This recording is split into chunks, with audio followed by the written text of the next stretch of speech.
मैं प्रदेश के माननीय राज्यपाल महोदया, जिनके मार्गदर्शन में हम लोग काम कर रहे हैं, उनका स्वागत करता हूं। और प्रदेश के यशस्वी एवं दूरदृष्टा मुख्यमंत्री माननीय योगी आदित्यनाथ जी आज के इस सभा में उपस्थित माननीय नगर विकास एवं नगरीय गरीबी उन्मूलन मंत्री आदरणीय आशुतोष टंडन जी, हमारे बीच में उपस्थित समस्त नगर निकायों के सम्मानित महापौर, समस्त नगर पालिकाओं के सम्मानित अध्यक्ष, नगर पंचायतों के सम्मानित अध्यक्ष और सभासदगण, उपस्थित अधिकारीगण, अधिशासी अधिकारी नगर पालिका और नगर आयुक्त साथियों, आज की ये जो सभा है ये एक बहुत महत्वपूर्ण सभा है जो एक ऐसे समय पर हो रही है जब कोविड-19 की जो दूसरी लहर आई थी उसको टैकल करने में, परास्त करने में प्रदेश ने सफलता हासिल की है।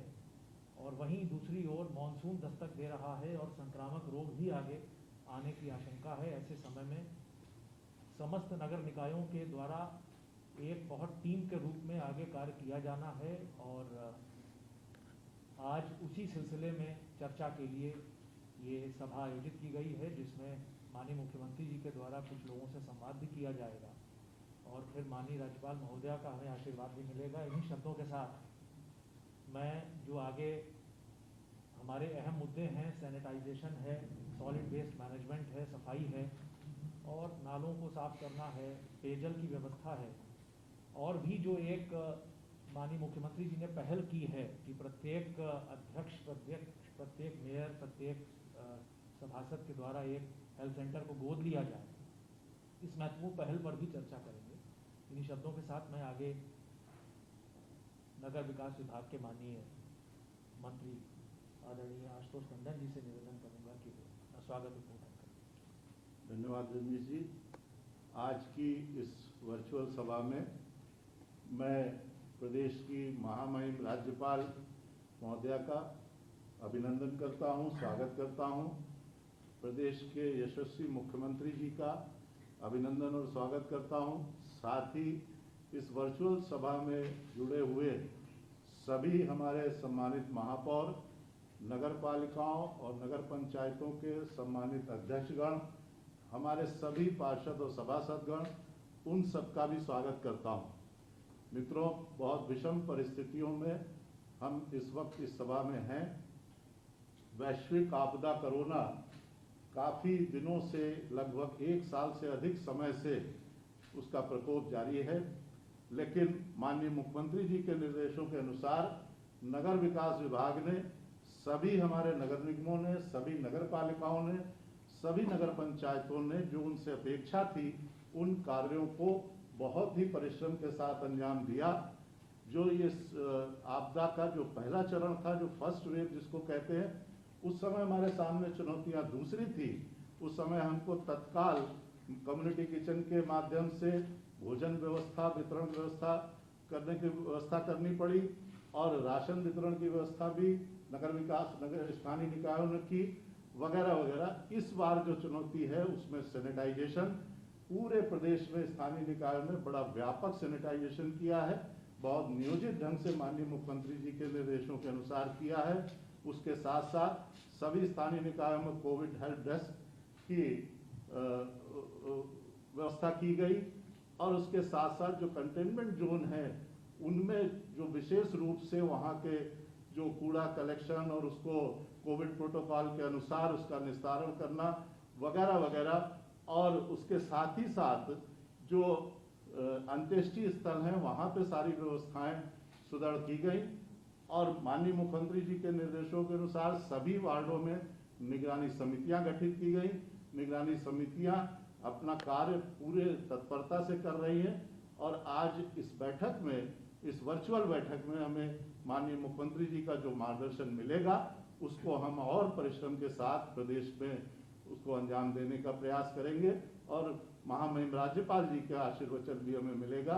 इन्हीं शब्दों के साथ मैं आप सबका पुनः बहुत बहुत स्वागत, अभिनंदन करता हूं। धन्यवाद।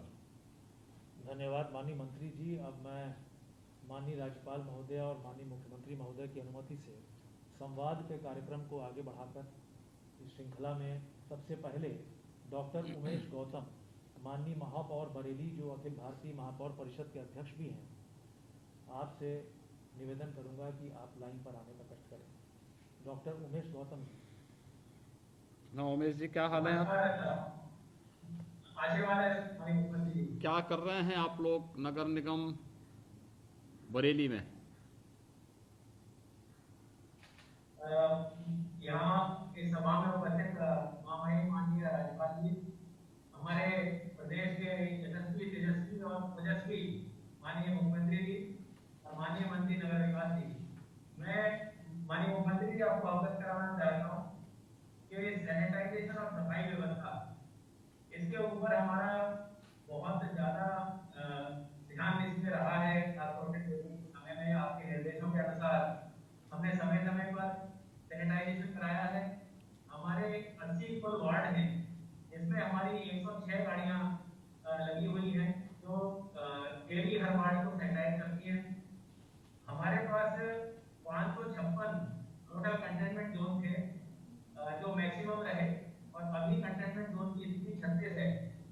उनके लिए हमने विशेष रूप से जो बैकपैक मशीन है उसके द्वारा हर घर को सैनिटाइज करवाया है। और जहाँ भी कंटेनमेंट जोन के अलावा जहाँ भी जरूरत थी, हमने सभी जगह, खासतौर से जो सब्जी मंडियां हैं, जो ऐसे मार्केट हैं जो एसेंशियल सर्विसेज में खुल रहे हैं, उनको डेली सैनिटाइज कराया गया है। सफाई व्यवस्था में हमारे 1812 कर्मचारी प्रतिदिन कार्य कर रहे हैं, जिसमें जो मलिन बस्तियां हैं उनमें विशेष रूप से शनिवार और इतवार को विशेष सफाई अभियान कराया जाता है। जो हमारी 65 मलिन बस्तियां हैं उनको हम लोग ये प्रयास करते हैं कि उनमें एंटी लार्वा का फॉगिंग का काम हर शनिवार इतवार को पूरी तरह से हो। और लगभग हमारे यहाँ जो कूड़े अड्डे हैं उनमें भी हम लोग डेली छिड़काव कराना, वहाँ पर हम लोगों को वहाँ से कूड़ा उठना, वो सारा हम लोग लगातार कर रहे हैं। बरेली में उमेश जी, ये सॉलिड वेस्ट मैनेजमेंट का आपका अभी कार्य प्रारंभ हुआ है, नहीं हुआ है? सॉलिड वेस्ट के लिए माननीय मुख्यमंत्री जी, हमने बाउंड्री वॉल बना ली है। हमारी अप्रोच रोड का काम चल रहा है। सीएनडीएस से मुझे आज ही अखबार में पढ़ने को मिला है कि आपकी माननीय मुख्य सचिव जी की अध्यक्षता में सैंक्शन हो गया है। मुझे सीएनडीएस द्वारा जल्दी ही ये काम शुरू कर दिया जाए। देखिए, सॉलिड वेस्ट मैनेजमेंट नगर निगम में बहुत आवश्यक है। दूसरा, आईटीएमएस का, इंटीग्रेटेड ट्रैफिक मैनेजमेंट सिस्टम को नगर निगम बरेली एक बड़ा विकसित होता हुआ सिटी है और नगर निगम के रूप में बहुत संभावनाएं होंगी। देखिए, आईटीएमएस दोनों काम करेगा। एक तो सिटी के अंदर ट्रैफिक मैनेजमेंट को व्यवस्थित करने में इसका बहुत बड़ा योगदान होगा। दूसरा, इसका उपयोग हम लोग आपदा के समय में integrated command and control centre के रूप में भी हम इसका उपयोग कर सकते हैं। अगर आप लोग करेंगे तो एक स्मार्ट सिटी के रूप में बरेली अपनी एक नई पहचान बनाएगा। माननीय मुख्यमंत्री जी, मुझे आपको अवगत कराना है कि बरेली आपने स्मार्ट सिटी में घोषित किया हुआ है। हमारा जो IEEE का काम है वो लगभग 80% पूरा हो गया है। हम लोग हर हालत में इस प्रयास में हैं, जुलाई अंत तक हम IEEE अपना जो प्रोजेक्ट है उसको चालू कर सकेंगे। बहुत अच्छा रहेगा, बहुत अच्छा रहेगा। आपको और आपकी पूरी टीम को बहुत बहुत धन्यवाद, अभिनंदन। अगला। अब इसके आगे मैं कानपुर नगर निगम की माननीय महापौर श्रीमती प्रमिला पांडे जी से अनुरोध करूंगा कि वे संवाद कार्यक्रम से जुड़ने का कष्ट करें। श्रीमती प्रमिला पांडे जी, नमस्ते, कैसे हैं आप? मैं को प्रणाम करती हूँ। भगवान को बहुत बहुत मैं नमन और वंदन करती हूँ। कैसे हैं आप? पहले कार्यकाल में मैंने पूरा कार्य किया। मेरा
ये जो है कानपुर में जो कूड़ा आप लोग उठवाते हैं प्रतिदिन, इस कूड़े को कहीं एक जगह रख करके उसके निस्तारण की व्यवस्था का कोई वो बनाया गया है? ये जो कूड़ा आप लोग उठाते होंगे ना मोहल्ले मोहल्ले से, वार्ड से, तो इस कूड़े का कहाँ लेके चले जाते हैं? इस सॉलिड वेस्ट मैनेजमेंट का कोई प्रोजेक्ट है वहां काम?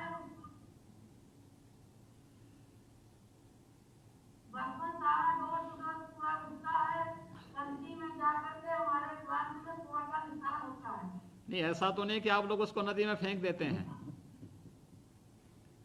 नहीं, ऐसा नहीं करते, क्योंकि उपरांत हमारा तो बहुत साल से बंद करा था, लेकिन अब चालू हो गया, खुल गया। और सबसे बड़ा आशीर्वाद आपने हमको दिया कि हमारा जो अस्पताल का नेहरू है वो चालू करने का, वो भी चालू। हाँ, उसको हॉस्पिटल को समय पे चालू प्रारंभ करवा दीजिए। उसको नगर निगम का रहेगा, राज्य सरकार उसमें पूरा मदद करेगा। आपके आदेशानुसार उसको पूरी मदद से उसको मैं कर रही हूँ, आपके आदेश के अनुसार मैं सब काम कर रही हूँ। लेकिन आपने वहाँ कोशिश करती हूँ कि मेरा स्थान बिल्कुल साफ रहे, मैं साफ से भी सफाई कराती हूँ। नहीं, आप वहाँ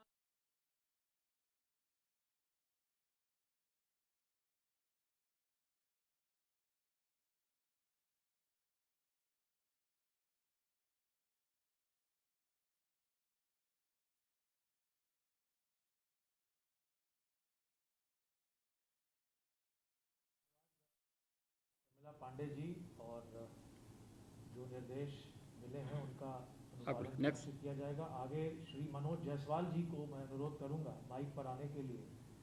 माननीय अध्यक्ष नगर पालिका परिषद मिर्जापुर, श्री जायसवाल जी बोलिए। मनोज जी। विंध्यवासिनी के ध्यान से मैं आज की इस बैठक में महामहिम गवर्नर साहब का और उत्तर प्रदेश के यशस्वी मुख्यमंत्री माननीय आदित्यनाथ जी का हार्दिक स्वागत अभिनंदन करता हूँ।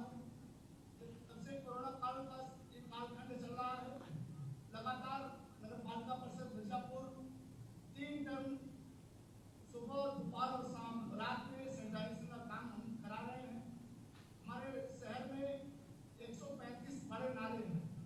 135 बड़े नालों में हमारे 25 नालों की सफाई हो गई है, 65 नालों पे काम लगा है और बाकी सभी हर हालत में 15 जून तक नालों की सफाई हो जाएगी। जो कंटेनमेंट जोन यहाँ पे 11 है, उस पे हमारे इस समय जो वर्तमान में कोविड के केस हैं वो 100 से भी कम हो गए हैं, क्योंकि नगर पालिका परिषद मिर्जापुर लगातार मेहनत करके सैनिटाइजेशन के माध्यम से, भाभी के माध्यम से, सोडियम हाइपोक्लोराइड के छिड़काव के माध्यम से हम काम कर रहे हैं। और हमने माननीय मुख्यमंत्री जी ने जो निर्देश दिया था, हमने एक नगरीय स्वास्थ्य केंद्र को गोद भी लिया है, जिसका नाम है करतापुर नगरीय स्वास्थ्य केंद्र। साथ ही साथ हमारी जो निगरानी समिति है वो लगातार भ्रमण कर रही है और हमने सभी माननीय सभासदों के साथ वार्ता करके एक हैंडबिल छपवाया है। हमारे यहाँ 6 स्थानों पे वैक्सीन लग रहा है, वहाँ पे हम घर घर हैंडबिल बांट रहे हैं। हैंडबिल के माध्यम से लोगों को जागरूक कर रहे हैं, लोगों को ये कह रहे हैं, निवेदन कर रहे हैं कि इस कोरोना की महामारी से लड़ने का वैक्सीन ही एकमात्र साधन है। निश्चित रूप से तभी माननीय मुख्यमंत्री जी चर्चा कर रहे थे सॉलिड वेस्ट मैनेजमेंट का। आपको बताना चाहते हैं कि मिर्जापुर में टाण गाँव है, यहाँ 2011 से ये बनना है, अभी तक बना नहीं। बार बार हम लोगों ने ऊपर लिखा पढ़ी भी किया, प्रमुख सचिव साहब को भी चर्चा करके बताया। ये बहुत बड़ी समस्या है मिर्जापुर में। हम सफाई करा के कूड़ा उठवा लेते हैं, लेकिन कूड़ा का डिस्पोजल नहीं हो पा रहा है। अभी हमारा सेंटर शुरू हुआ है, मिला है जमीन हम लोग को जिला प्रशासन के द्वारा, और जल्दी उस काम को सीमांकन करा के वहाँ हमारा सेंटर और गौशाला का भी निर्माण वहाँ हम कराने वाले हैं। एक तो देखिए, अभी माँ विंध्यवासिनी धाम में जो निर्माण का कार्य वहाँ पे प्रारंभ हो रहा है, ये कार्य पूरा होगा तो वहाँ पे धार्मिक श्रद्धालु और पर्यटकों की बहुत बड़ी संख्या मिर्जापुर में आएगी। इसलिए मिर्जापुर के विकास की दृष्टि से वहाँ पे पहले से ही स्वच्छता, सैनिटाइजेशन, फॉगिंग और सॉलिड वेस्ट मैनेजमेंट की व्यवस्था को बहुत बेहतर करना पड़ेगा। दूसरा, मिर्ज़ापुर जो सिटी है यह माँ गंगा के एकदम तट पे ही स्थित है और उसके बारे में विशेष ध्यान देना पड़ेगा आप लोगों को। लेकिन आप लोग मेहनत से काम कर रहे हैं, इस पर आप विशेष रूप से और सभी लोगों के साथ मिलकर काम करेंगे तो उसके बहुत अच्छे परिणाम आएंगे। मनोज जी, आपको और आपकी पूरी टीम को बहुत बहुत बधाई। धन्यवाद। इसके अनंतर मैं अब आमंत्रित करूंगा श्रीमती अलका सिंह जी को, माननीय अध्यक्ष नगर पालिका परिषद देवरिया। अनम्यूट करिए। श्रीमती अलका सिंह जी लाइन पर आने की कोशिश करें। अनम्यूट करिए, उसको अनम्यूट करिए, वहां से बोलिए, स्पीकर ऑन करिए। बोलिए बोलिए।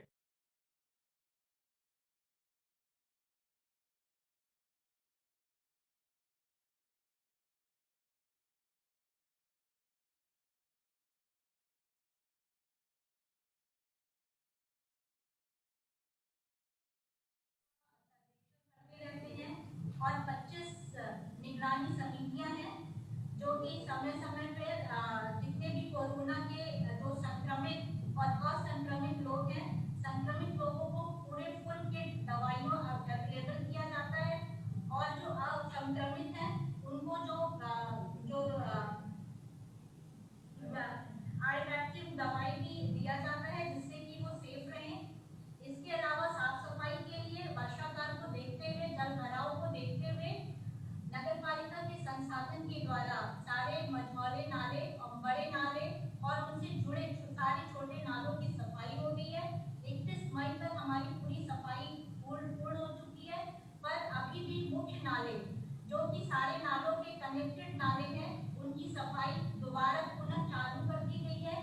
और आदरणीय मुख्यमंत्री जी से एक निवेदन है कि उनके द्वारा जो जल निकासी की घोषणा की गई है उसका 47 करोड़ रुपया की स्वीकृति तो मिल गई है, पर अभी धन आवंटन नहीं हुआ है, जिससे वर्षा ऋतु के आने की बहुत ही प्रबल संभावना दिख रही है।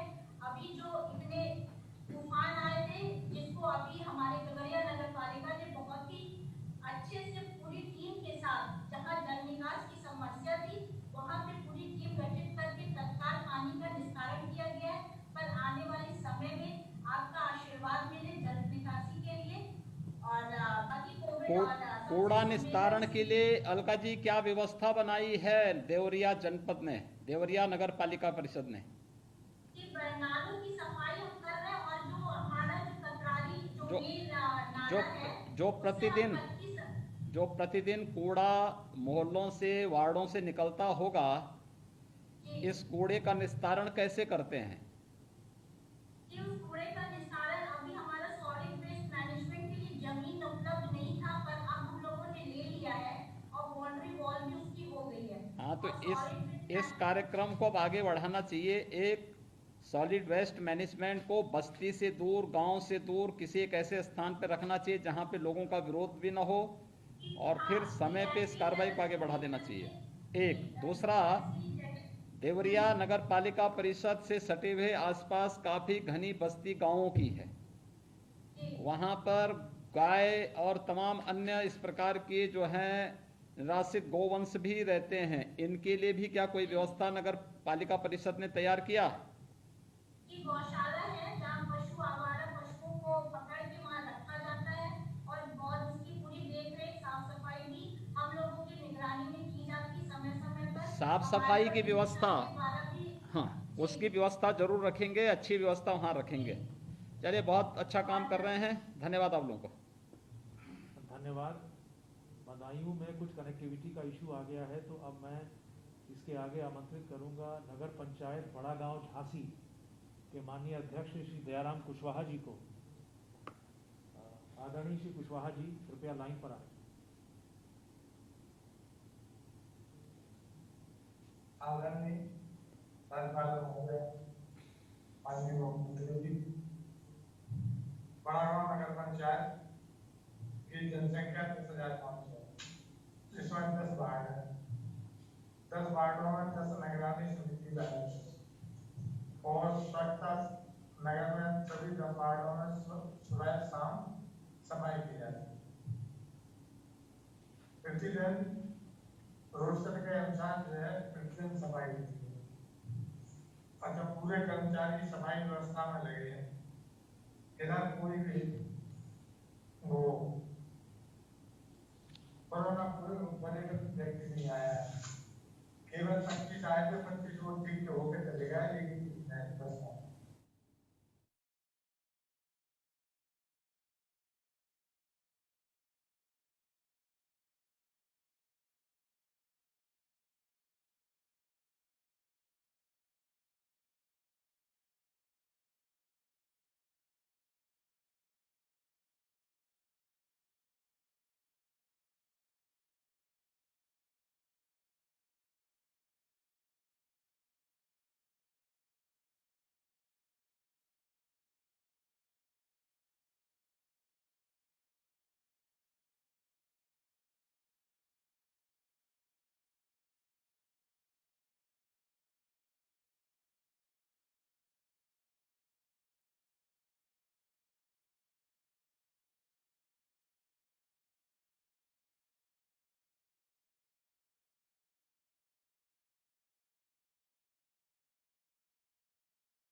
श्रीमती आनंदीबेन पटेल जी,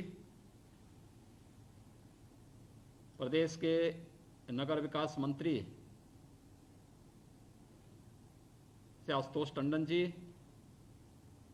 विभाग के राज्य मंत्री श्री महेश गुप्ता जी, विभाग के अपर मुख्य सचिव समेत नगर विकास के सभी अधिकारीगण,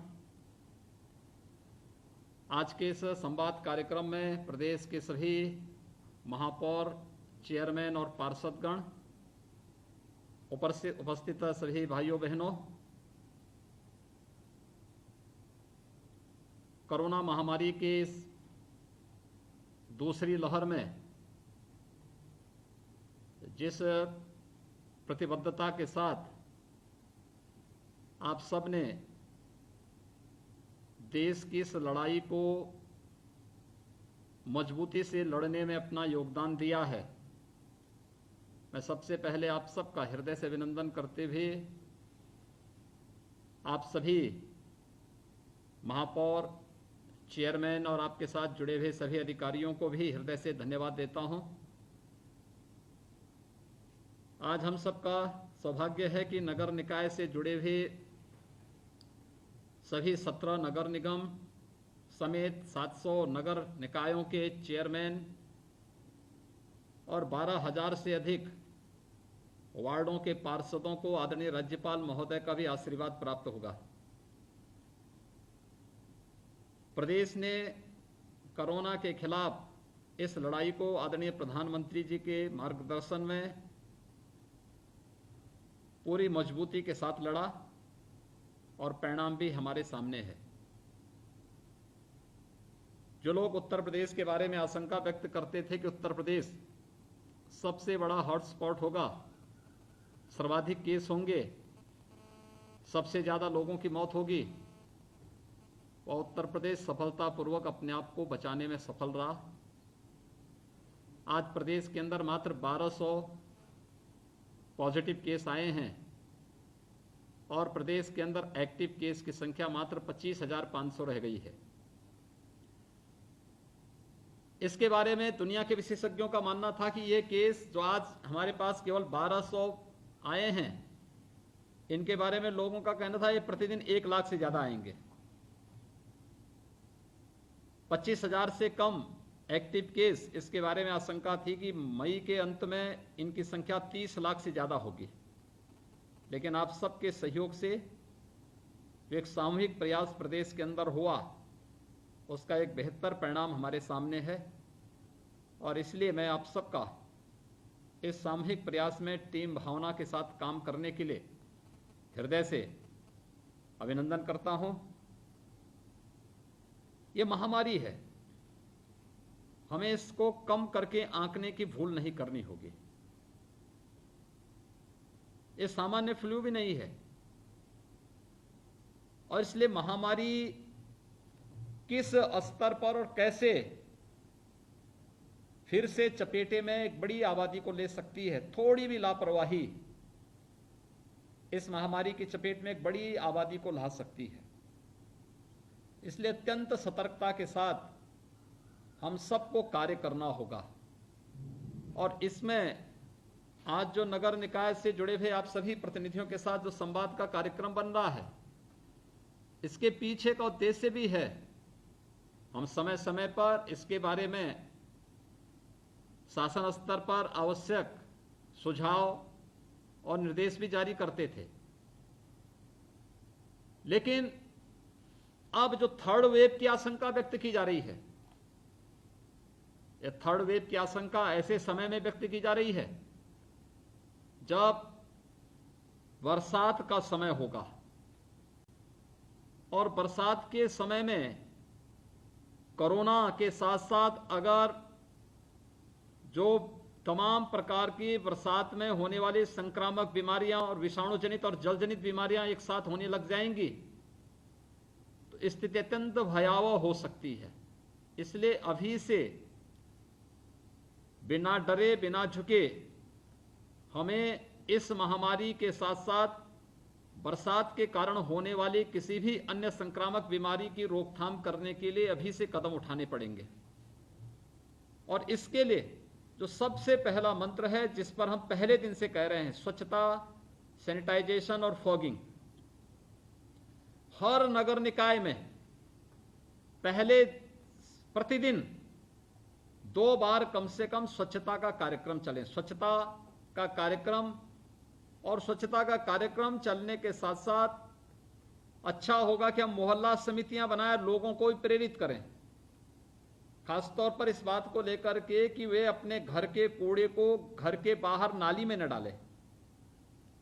हमें मोहल्ले मोहल्ले में, वार्ड वार्ड में पार्षद के नेतृत्व में मोहल्ला समिति बना करके लोगों को इस बारे में जागरूक करना पड़ेगा कि वे लोग हर एक व्यक्ति की आदत का हिस्सा बनाएं कि जब सफाई करने वाला व्यक्ति आए उसी समय कूड़ा या तो उसके पास डालें या कूड़ादान में ही कूड़ा डालें। सड़क पे न फेंकें, नाली में न फेंकें, गंदगी न करें, इन सभी चीजों के बारे में। और नियमित सफाई। दूसरा, सफाई करने के साथ ही हम इस चीज को भी देखें कि कूड़े का प्रॉपर निस्तारण भी हो जाए। अक्सर होता है, सफाई तो होती है, एक जगह इकट्ठा कर दिया जाता है, फिर सफाई कर्मी चले जाते हैं, कूड़ा उठाया नहीं जाता है, वह कूड़ा फिर नाली में गिरता है, फिर वो इधर उधर छितर बितर होता है, फिर पूरा मोहल्ला गंदा दिखने लगता है। ऐसे ही प्रतिदिन अगर हम उठा करके हर एक नगर निगम, छोटा हो बड़ा नगर निगम हो, नगर पालिका परिषद हो, नगर पालिका हो, इन सभी को चाहिए कि प्रतिदिन कूड़े को पहले सफाई की, फिर कूड़े की उचित निस्तारण की व्यवस्था करें। दूसरा, सैनिटाइजेशन की कार्रवाई। हम सफाई के तुरंत बाद सैनिटाइजेशन की कार्रवाई करेंगे, उसका लाभ होगा। और सायकाल फॉगिंग अगर सप्ताह में 2 दिन 3 दिन भी हर मोहल्ले में हो जाता है, इसका भारी लाभ होगा। इस समय तो कोरोना से बचाएगा। और याद रखना, उत्तर प्रदेश के अलग अलग क्षेत्रों में अगर आप पूर्वी उत्तर प्रदेश में देखेंगे तो इंसेफ्लाइटिस से बहुत मौतें होती थी। सरकार के प्रयास से उसमें नियंत्रण हुआ है, लेकिन हमें फिर भी सतर्क रहना पड़ेगा।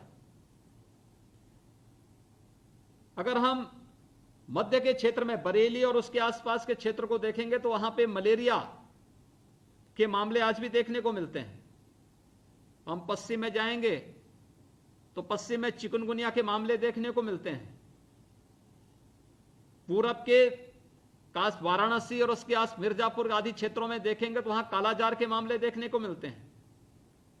बुंदेलखंड में भी चिकनगुनिया से जुड़े हुए तमाम ऐसे मामले देखने को मिलते हैं, जो कभी कभी व्यक्ति को, जब भी कोई व्यक्ति इसकी चपेट में आता है तो वह उसके लिए असह्य पीड़ा होने लगती है उसे।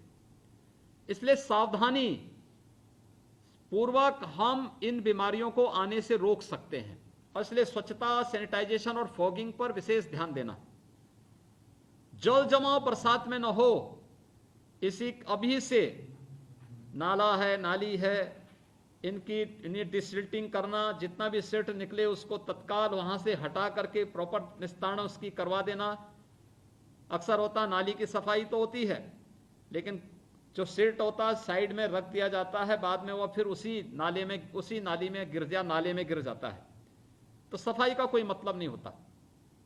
अभी से अगर आप इसकी व्यवस्था करेंगे, प्लास्टिक को, थर्माकोल को सरकार ने बैन कर रखा है। अगर आप भी अपने नगर निकाय में प्लास्टिक, थर्माकोल, इन सभी को प्रतिबंधित कर दें, इनसे जुड़े हुए, इनसे बने हुए बैग, इनसे बने हुए कप, प्लेट, ग्लास, ये जितने भी हैं, अगर इनको आप पहले से रोक देंगे तो स्वाभाविक रूप से नाली आधी से सफाई स्वयं हो जाएगी।